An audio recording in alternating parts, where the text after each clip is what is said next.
Erev Tov, everyone. Erev Tov. It is Monday night. It is 8 p.m. here on the east side of the United States, here in the diaspora. This is the House of Seven Beggars. Therefore, it must be Zeyde Story Corner, of course. Yeah, that's right. Zeyde's Story Corner. Once again, we are back, and we are going to continue reading the silly world, the stories from, you know what you're reading? Yes, I do know what I'm reading. I'm just having a little trouble getting it out. Well, spit it out, man. Okay. We're reading the stories from the silly world of Helm. Very good. Okay, so anyway, so we're going to pick up where we left off last week. Let's see who we have in the chat room. We have, let's see, push my glasses up so I can actually read. We have Donald. We have Simon. We have David, Veronica, Marilyn, and Kelsey Lynn, Marshall, Shoshi, and the whole group. Good turnout. Yeah, good turnout so far. And more to come, of course. So we're... we had a little bit of trouble on Shabbat. I don't know what happened. I think our internet kind of blinked out for a minute and came back. But, once we are actually doing the service, we don't touch any controls. So it just kind of, did whatever it was going to do. And I'm sure that I don't know where it cut off. I haven't actually looked at the video. And it happens. Yeah, it does. It does happen occasionally. We've been very fortunate. It hasn't happened to us too often, but it does happen to us occasionally. But hopefully that will not be the case tonight. We actually had, as I had posted up on Friday, before we shut down for Shabbat, that we had big thunderstorms coming through the area. Power and internet and cable and all that was in and out all day on Friday. So anyway, you done with that? Yeah, okay, yeah, I'm done. Yeah. It's a long way around the bush. Yeah, I know. Yeah, I took a long way around the bush to explain that. So anyway, you're going to continue. Yeah, we already said that. I know that. I'm just reiterating your what? Reiterating. Oh, big words now. Big shout to you. Huh? Okay. Don't give me a hard time. I've had a rough day as it is, and so why don't we just go on with the story, if you like? Okay. So let me go ahead and get you on your camera, and that I am on my camera. If I can get it, there we go. Okay, need to get there in the right frame there. A little bit more this way, maybe. Okay, so we are going to continue reading the stories, the silly world of Helm. Now, this week we start off with the story, The Jumping Frog of Helm. It should be interesting, you think? Yeah, I think so, yeah. Okay, it kind of goes with the Torah study, doesn't it? Yes, it does, yes, because we were talking about the plague of frogs last week during the study. Anyway, why don't you go ahead with the story? Okay, I go on now. Okay, once upon a time, in the little village of Helm, Yitzhak was the pride of the community. He had gone to the big city to study at the university. So when he returned on a visit, everyone in the village came out to greet him.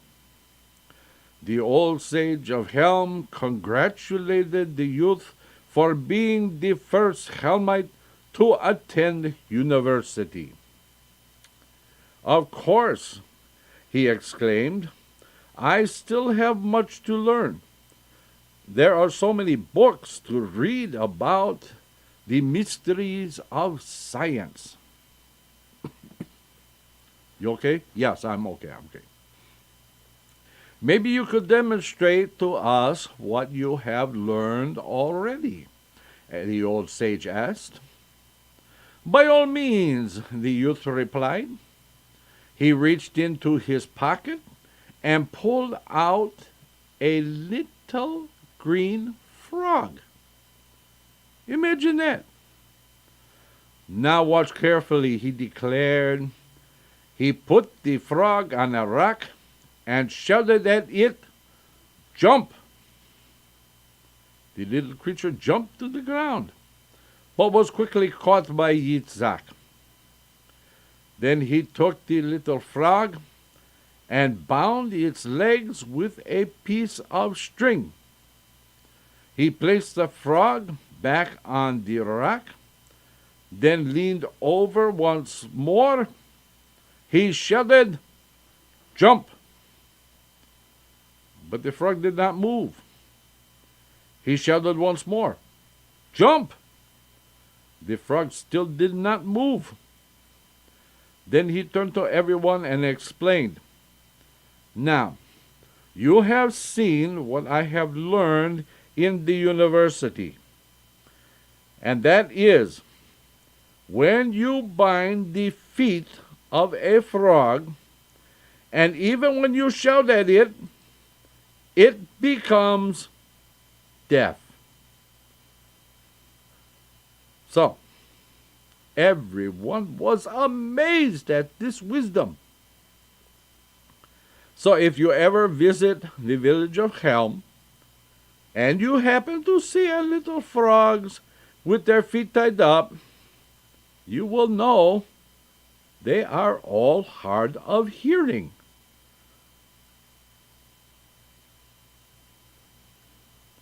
Did you get that? Yeah, I got it. Okay. Okay, well, hard of hearing frogs. I'm going to have to try that. Nah, let's leave the frogs alone. Okay. This story is called The Key. Okay. Once upon a time, in the little village of Helm, there were two friends, Yankel and Avraham.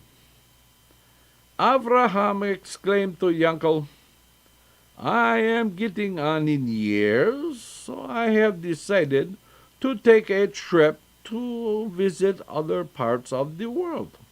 It's a good idea, huh? "Indeed, you deserve the best, my dear friend," sighed Avraham. "For how long will you be gone?" "Well, first I want to see what the world outside the walls of Helm is like. I don't know how long it will take." "Indeed, you deserve the best, my friend," Avraham sighed once more. "Now, since you are my loyal and trusted friend, I am going to give you the key to my wine cellar. There I have gathered and preserved the finest wines that money could buy. I will leave the key with you just in case I do not return. If the Lord wills that I pass on, then you may open the wine cellar, and you will become the owner of all I possess. I know I can trust you. You have been a dear and loyal friend all these years." "Indeed," sighed Avraham, "you flatter me. However, it is true that I am a loyal and trustworthy friend, and you can rest assured not one bottle in the wine cellar will be touched while you are gone. In fact, I will never enter your wine cellar while you are gone. I will wait until eternity for you to return." Yankel put his hand into his vest and withdrew the key to his wine cellar treasures. If I do not return within 10 years, you may open the cellar and keep all that is there. I trust you with all my heart and hand you this key. Tears filled Abraham's eyes as he saw his dear friend mount his little donkey cart and head into the distance. As the sun began to set and Yonkel moved along slowly down the road leaving Helm, suddenly a cloud of dust rose behind him. In a few seconds, there was another donkey cart racing towards Yankel. It was his friend Abraham. Abraham's voice was screeching over the rattling wheels as he shouted, "Wait, wait! This is your trusted old friend Abraham. You gave me the wrong key."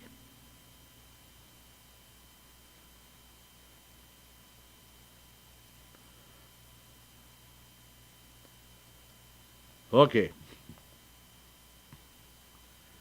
Okay, the wrong key. How did he know it was the wrong? Well, never mind. I think we can all figure that one out for ourselves, huh? Okay. Okay, this one is called The Key Executive. Once upon a time, in the village of Helm, the mayor and his staff became very concerned about protecting their new city hall. They wanted to make certain no unauthorized person would enter their new building. And so it was decided they would put a lock on the front door. A lock in Helm was a rare thing because who stole? If we lock the front door, how will we enter? Asked Yankel, the mayor's aide. Very simple, declared the mayor. Only those of us who have business in this building will be given keys. In that way, we will be able to enter all the time. And so it was done. All the members of the Council of Helm were given keys to get into the building. After the first day, Pesach Mendelbaum came knocking at the front door. "I have business with the mayor and the councilman," he shouted. So the mayor came out of his office and opened the door. "Listen," exclaimed Pesach, "from time to time I want to visit to see how you are governing our town. After all, it was part of my taxes that paid for this building." All of the council members agreed, so they decided to give Pesach a key also. The following day, Motel came to the door and tried to get in. So the mayor and the council members had to stop what they were doing to open the door. "This is crazy," he commented. "Every one of us in Helm has business here. How will we get in without keys?" So they all ran to the old sage of Helm for his guidance. The old sage heard the problem and thought for a few minutes. "I have the solution," he declared. "First," the sage of Helm explained, "we will make keys for everyone in Helm. Since everyone here may, at some time or another, have business with the mayor and the council members. In that way, everyone in Helm will then be able to get into the building to transact their business. Everyone was amazed at such wisdom. Then Yunkel asked, "But what will happen if someone from another village who has business with our town wants to visit the mayor and the councilman?"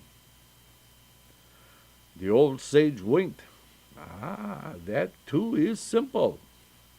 We will give everyone in the neighboring villages keys, so if they have any business with our mayor, they will also have a key. Okay, pretty smart guys, huh? Okay. But what if a thief wants to break into the building one night after we all go home?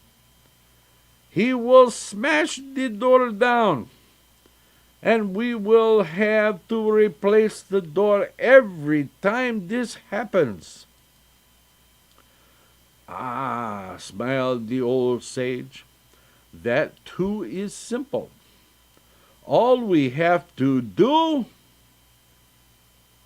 is remove the door at night when all of you go home. Then, if a thief comes by and wants to get into the building, he will not have to break the door down. So, if you ever visit the village of Helm and pass by the city hall at night, and you don't see a door on the building, you will know everyone has gone home for the night. It's brilliant thinking, huh? Okay. Brilliant people. Okay, so this one is pretty good. It actually shows that not everyone in Helm is that simple. This guy is pretty on the ball here. Okay. This story is called The Kopeck Game. A stranger who had passed through the village of Helm met a friend. "Chaim," he began, "you will not believe this, but I met a man in Helm who is incredibly silly." "Really?" questioned Chaim.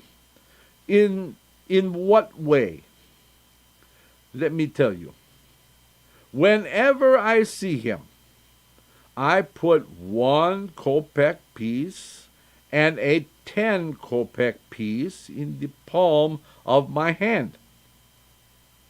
Then when I ask him to select one, he always takes the 1 kopeck piece. I can do this 10 times a day, and he never catches on. Listen, tomorrow I am planning to pass through Helm. I want you to come with me and see for yourself." The following morning, the 2 men set out on the road to Helm. Soon they were in the middle of the town square where Mendel, the tailor, was sitting sewing a garment together. "Good morning," exclaimed the traveler. "I want to show my friend the game we play every week when I pass through your town." "Oh, I am deeply honored. Thank you so much for playing this game with me. Sometimes it gets so lonely here," said Mendel the tailor. The stranger held out his hand with 1 kopeck piece and a 10 kopeck piece. "Now, select the one you think is the most valuable," the stranger exclaimed. Mendel looked at the large 10 kopeck coin and the tiny 1 kopeck coin.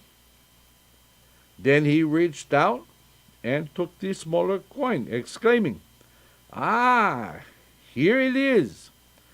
This is the most valuable of the 2 coins. The stranger began to roar with laughter. He turned to his friend and said, "See what I mean? Watch, I will do it again." He never catches on.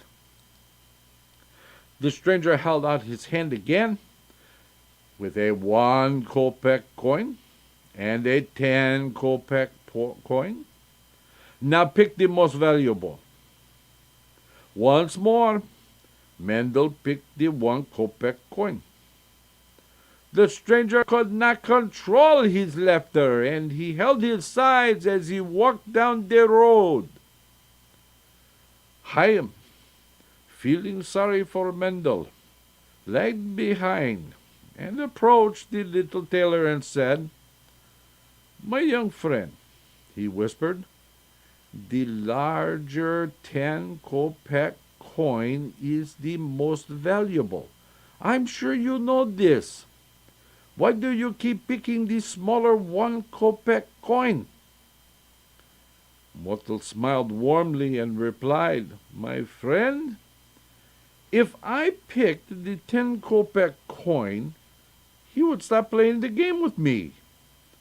As it is, this week alone, I made more from him than I could if I mended 100 suits." And so, dear reader, if you ever pass through the village of Helm and ask for the Helmite Mendel, which is the larger, a 1 kopeck coin or a 10 kopeck coin, well, I see you already know the answer, eh?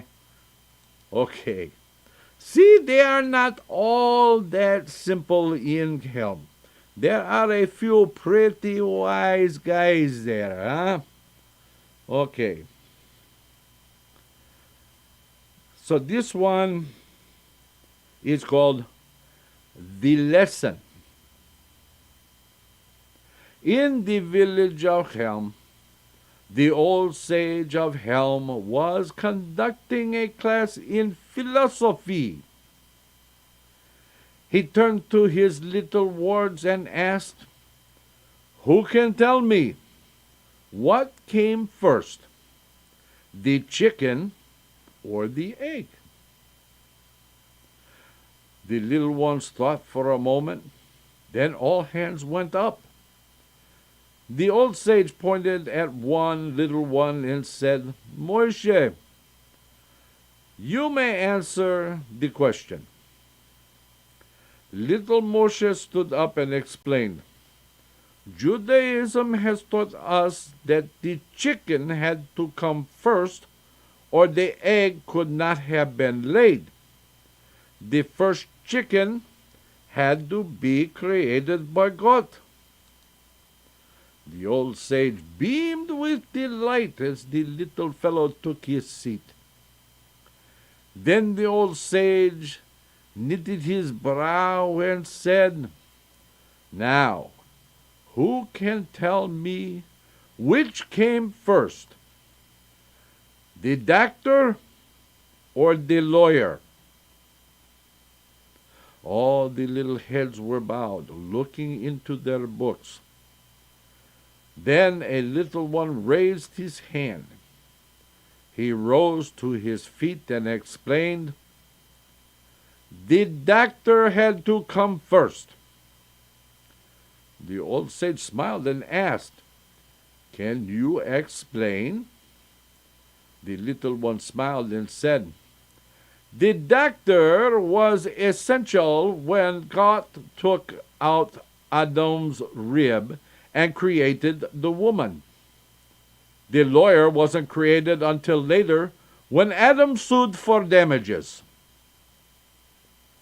The old sage smiled knowingly and petted the little fellow on the head. And so, till this very day, the textbooks in the village of Helm hold the answers to many of the great riddles of creation. The lawyer came later. I like that. I'd tell that one to my doctor and lawyer. Yeah, I'm sure your doctor will appreciate it. I'm not so sure your lawyer will. Yeah, that's too bad. It's still a funny story. Okay. Shall we go on? Yeah, let's go on. That's a good story. Yeah, I know. It's a pretty good story, yeah. And the doctor came first and the lawyer later. That was so funny. Okay, anyway. This story is called The Letter. Once upon a time, in the world of Helm, Yunkel wrote a letter to the Lord. Dear God, he wrote, all my life I have been an observant Jew. I worship you every day and observe all the rules you have set down for us to follow. But now I am destitute, and unless you send me 100 rubles, I will starve to death, and you will lose a great admirer. He signed it, Yunkel, and included his address. No? So how do you send a letter to God? Of course, you go out into the field and cast it to the wind. And the Lord will see you sending him a letter, and he will quickly retrieve it. So, Yunkel went out into the field and cast the letter to the winds. Then he returned home. The wind carried the letter into the heart of the village of Helm, and it happened to land on the doorstep of the old sage. He saw that the letter was addressed to God and figured that, since he was God's representative on earth, he would read the letter. So, he was so touched by the letter that he took 50 rubles out of his pocket, put them in an envelope, and brought the envelope to the postman's office. I want you to deliver this envelope to the home of Yunkel, he said. The postmaster quickly took the letter and delivered it to Yunkel, then drove off in his horse and wagon. When Yunkel opened the envelope and found the 50 rubles, he ran out into the field, looked towards the heavens, and shouted, "Oh Lord, I want to thank you for helping me, but there is a mistake. You see, I asked you to send me 100 rubles, and you only sent me 50. So, to correct the mistake, I am returning your 50, and I will expect the 100 by return mail." As he concluded, he cast the 50 rubles into the field.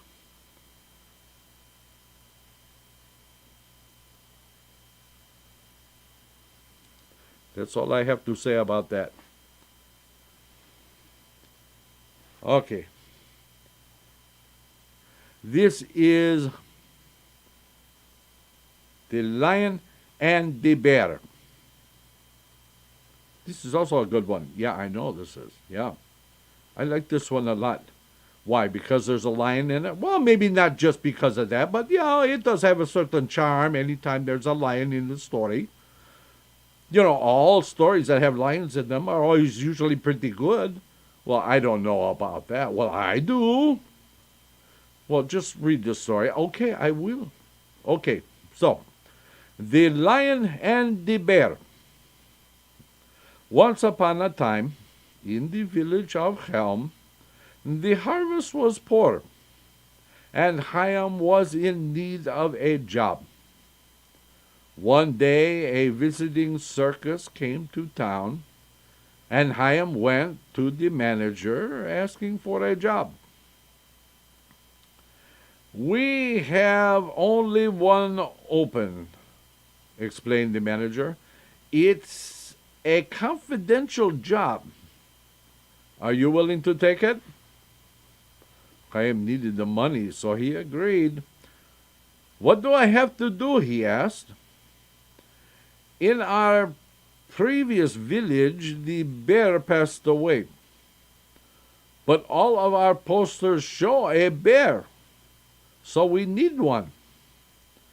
We have one on order, but it will take a few weeks before it gets here. Nevertheless, we managed to get a bearskin.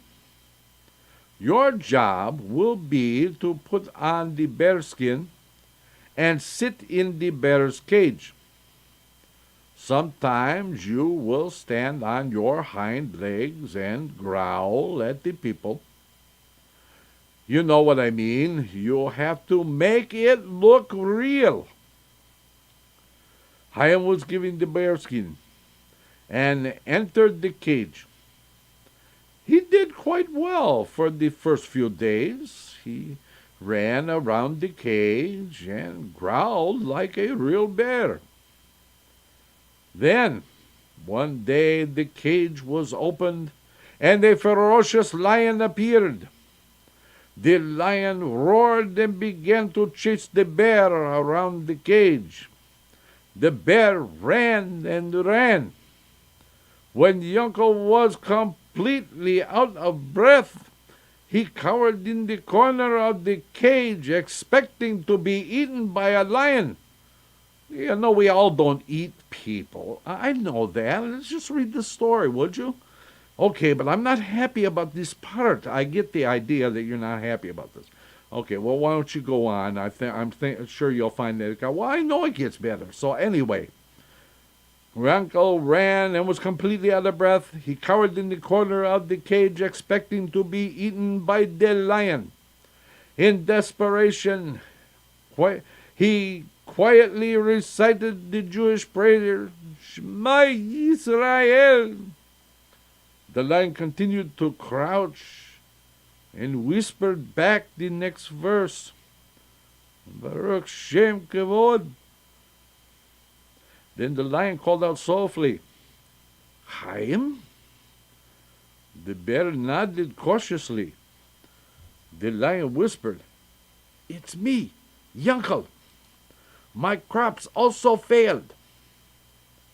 So, from that day on, anytime the crops fail in the little village of Helm, and the circus happens to be passing through, it was no novelty to see a bear in the same cage with the lion davening together.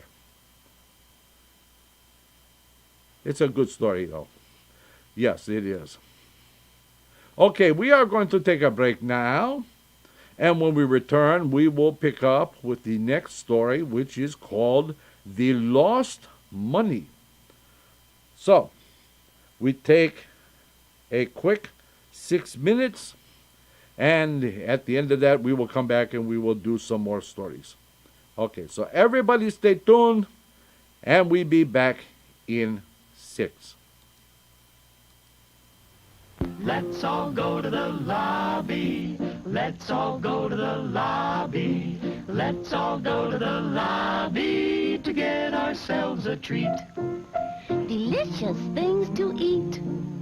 The popcorn can't be beat. The sparkling drinks are just dandy. The chocolate bars and the candy. So let's all go to the lobby to get ourselves a treat. Let's all go to the lobby to get ourselves a treat. It's intermission time, folks, so hurry, hurry, hurry. Step right over to our refreshment center for the most extravagant array of refreshment goodies ever assembled under one roof. Enjoy breathtaking, mouth-watering goodies, everything from a snack to a delicious full meal. At our refreshment center, you'll find a large variety of goodies to satisfy your hunger, your thirst, or your sweet tooth. So hurry, hurry, hurry. Visit our refreshment center now. The show starts in 5 minutes.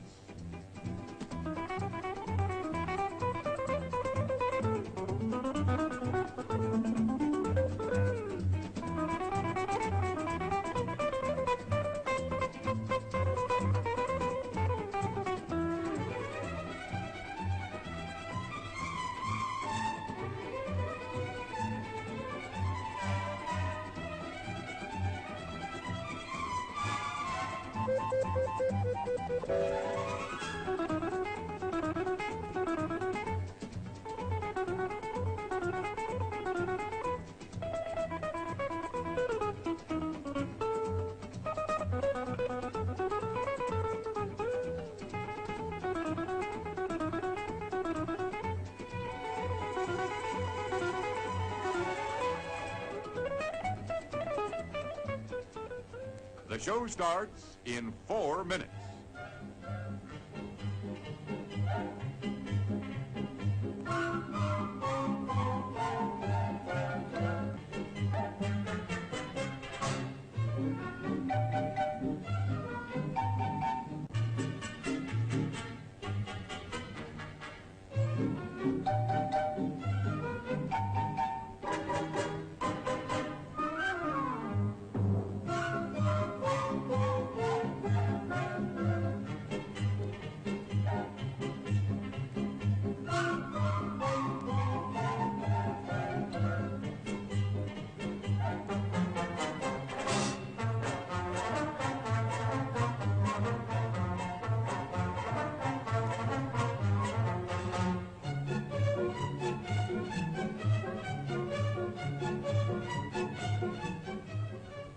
The show starts in 3 minutes.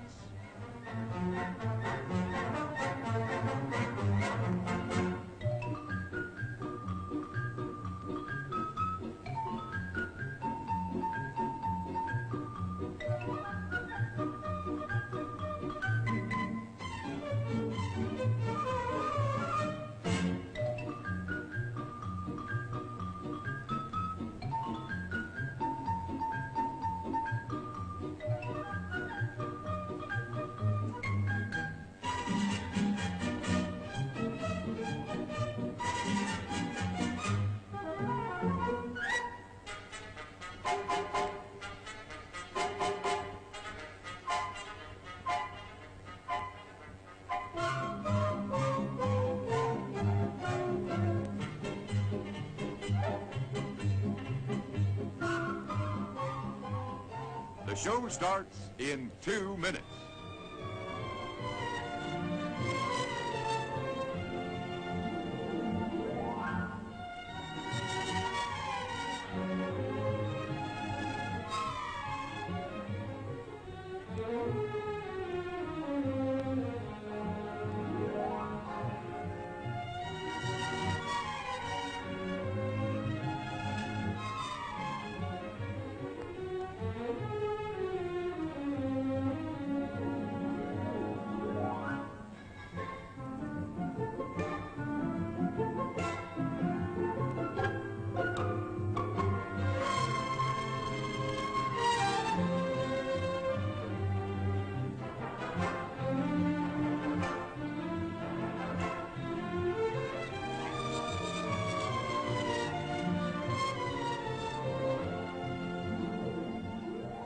The show starts in 1 minute.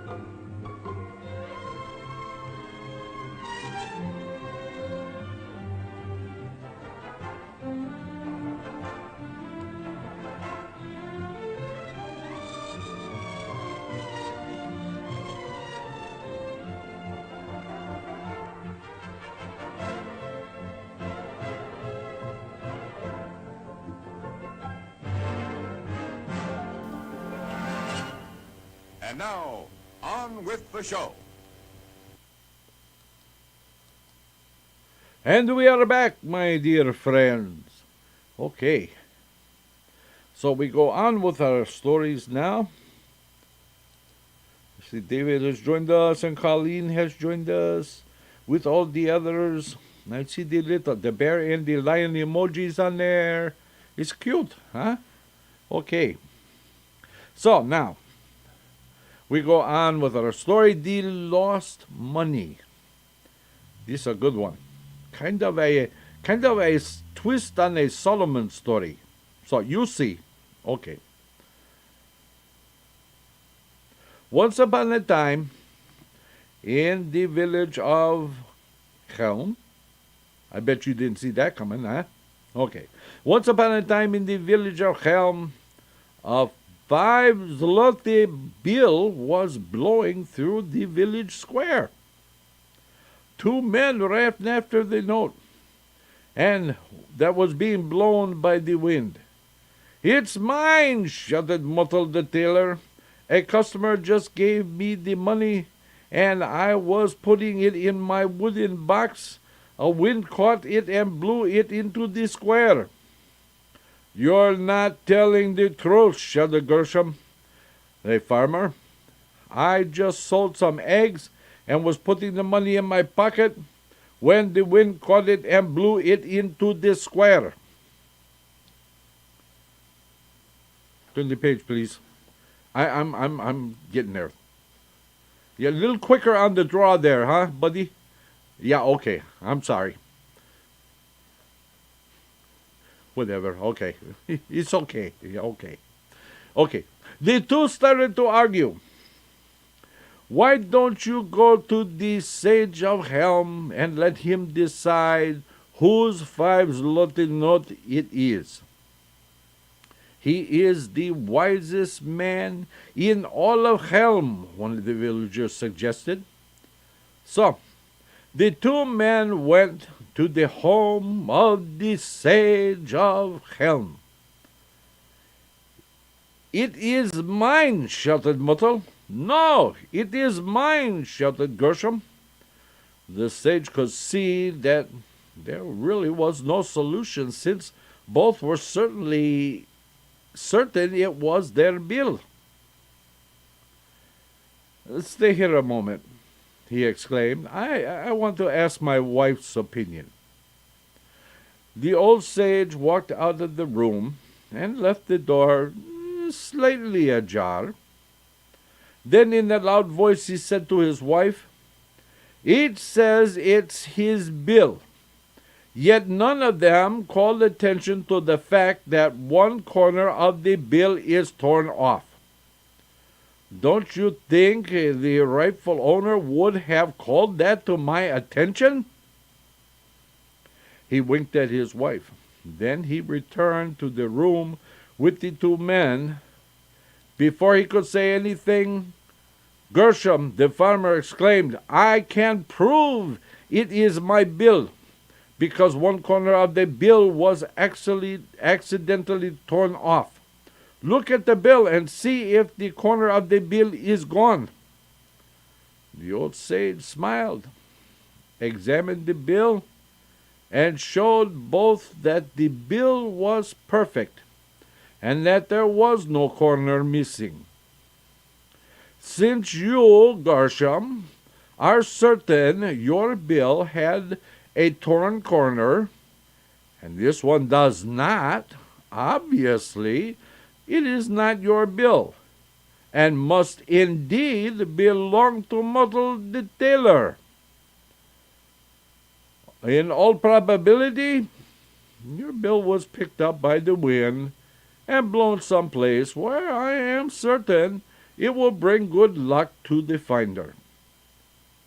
He smiled warmly and handed Mottel the 5 zloty note, and Gershom walked away a little wiser for the experience. There's a good one, huh? Okay. This is a funny one. I like this one a lot. Okay. This one is called The Loyal Worker. It was with great pride that Yankel the bookbinder set up his little shop in the village of Helm to bind the holy books of his friends and citizens of the neighboring communities. Soon, word of Yankel's excellent work reached the big cities, and the holy men of every community came to Yankel's little shop to have their books bound. As Yankel prospered, he hired Mendel, the butcher's son, to help him. Mendel worked hard and learned the trade with diligence. And the years passed. Every morning, Mendel would trudge the 2 miles from his house to Yankel's bookbinding shop. And for 30 years, he was there before Yankel even arrived. Then one day, Yankel opened his shop expecting Mendel to be at his bench, but there was no Mendel. Yankel looked at the clock and saw the minutes ticking by. Never in the 30 years that he had worked in the little shop was Mendel ever late. So this became a matter of concern. Sure enough, 3 hours later, Mendel staggered into the shop. He was bleeding from head to toe. His shirt was ripped to shreds, and his shoes were missing. Yankel ran to his side. "Do you know it is nearly 12 o'clock?" he snapped indignantly. Mendel took a deep breath and barely was able to speak. Then finally he said, "I'm sorry to be late, but I accidentally fell out of my window from the top floor." Yankel turned with a scowl and snapped, "And it took you 3 hours?"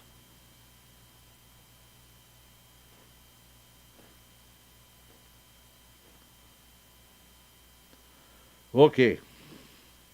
Took 3 hours to fall out the window. Yeah, I get it. Well, I just wanted to make sure that you knew. Okay, what are you trying to say?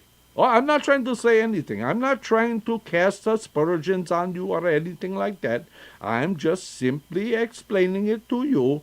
Okay, whatever you say. Okay, anyway, let's go on. This story is called The Marital Problem.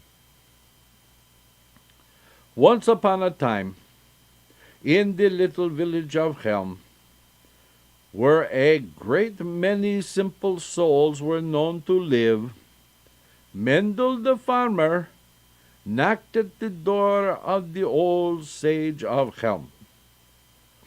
"Come in," exclaimed the old sage. "Please come into my study and make yourself comfortable." Mendel smiled weakly and followed the old sage. Once inside the sage's study, he blurted out, "It is getting impossible to live with my wife." He was justly excited, and the old sage attempted to calm him. "Tell me, my friend, what seems to be the problem?" Mendel sighed, wringing his hands. "It seems to be getting worse each day. First, she brought the goats into the bedroom." "Goats?" questioned the old sage. "Yes, goats," Mendel repeated. "First, she brought her 2 goats into the bedroom, and they smelled awful. But I didn't say a word. Then the next night, she brought the cow into the bedroom, and the room began to smell even worse. Indeed, gasped the old sage. Yes, yes, please continue, he pleaded. Then last night she brought in the horse and its baby pony, and the room smelled so awful. I nearly suffocated. The old sage stroked his beard slowly in anticipation, and then asked if the room smelled so terrible from the goats, the cow, and the horses, why didn't you just open the window? Mendel stood up in dignity and snapped, What, and let my 50 pigeons fly out? You see, he had 50 pigeons. Oh, I know, I get it. I'm just making sure. Okay. You know, we talked about your relatives from Helm. My relatives are not from Helm. Do I need to bring up your aunt again? No, don't do that. Your aunt of blessed memory. She was a wonderful woman. Yes, she was. Even if she was from Helm. She was not from Helm. I'm telling you, I'll tell the story again if you want. No, never mind. Let's just go on with our stories. Okay, I'm just saying. Okay. This story is called The Marriage Arrangement. Once upon a time, you single guys, you listen to this story. There is a good lesson in here for you. And you single girls too. Okay, so once upon a time, in the little village of Helm, Yankel, the penniless bachelor, met the old sage of Helm.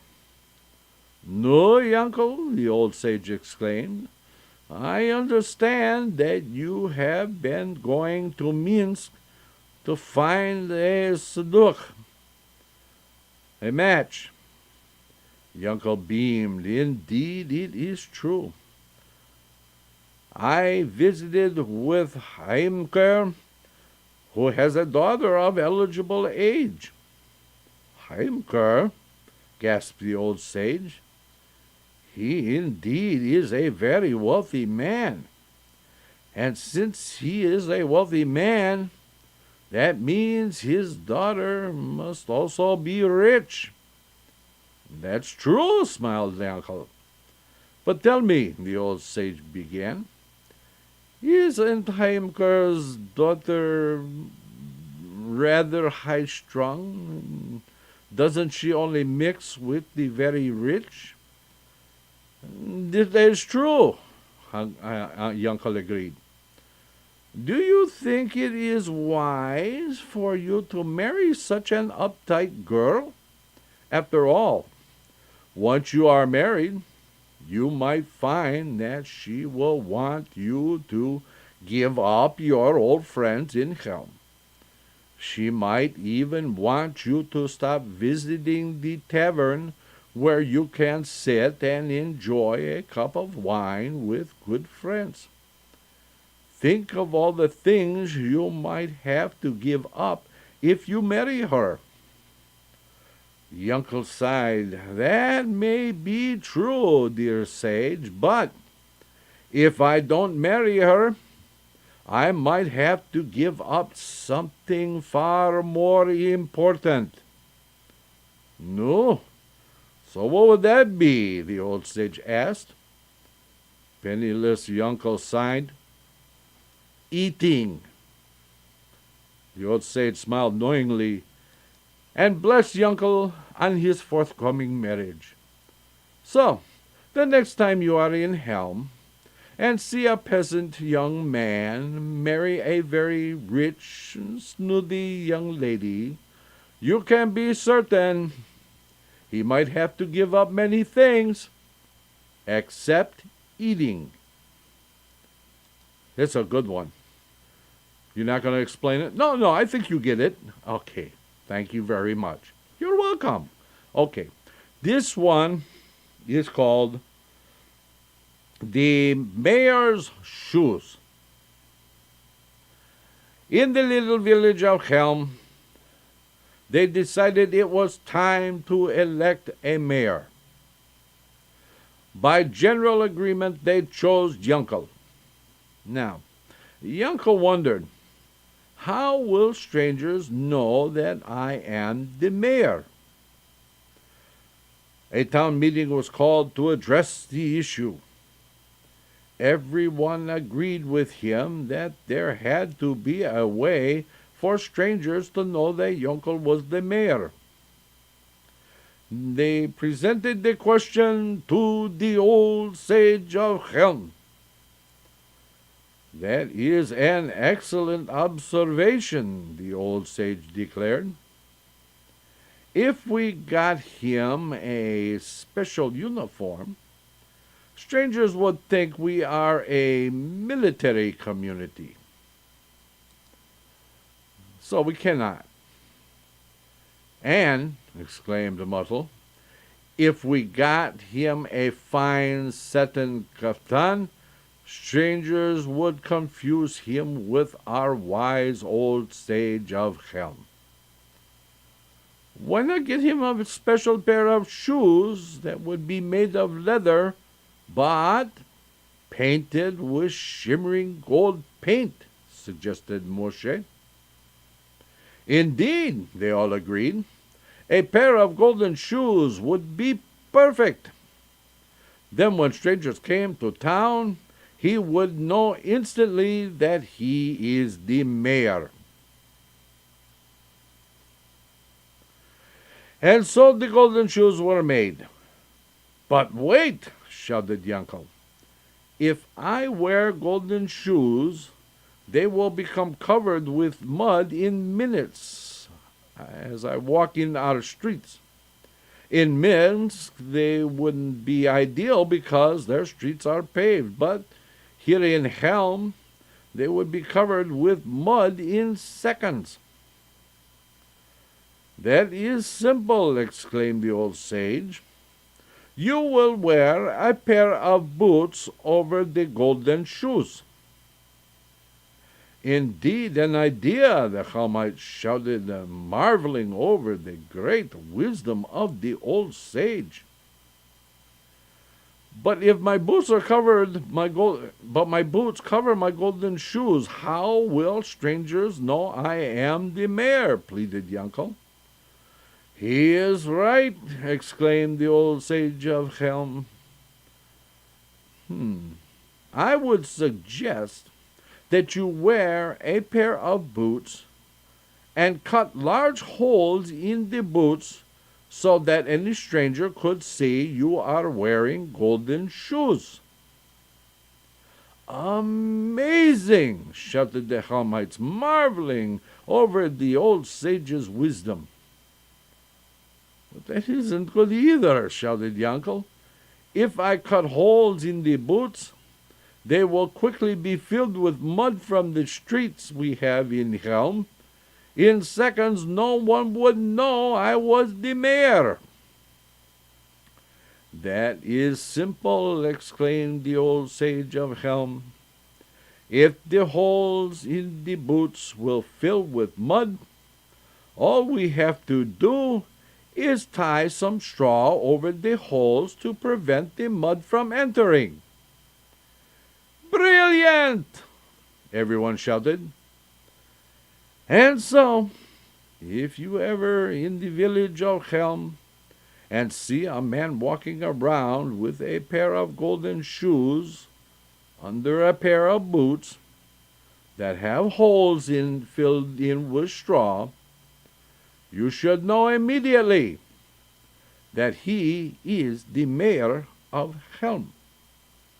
And there you have that. Brilliant. Okay. So anyway, I want to thank everybody for being here tonight.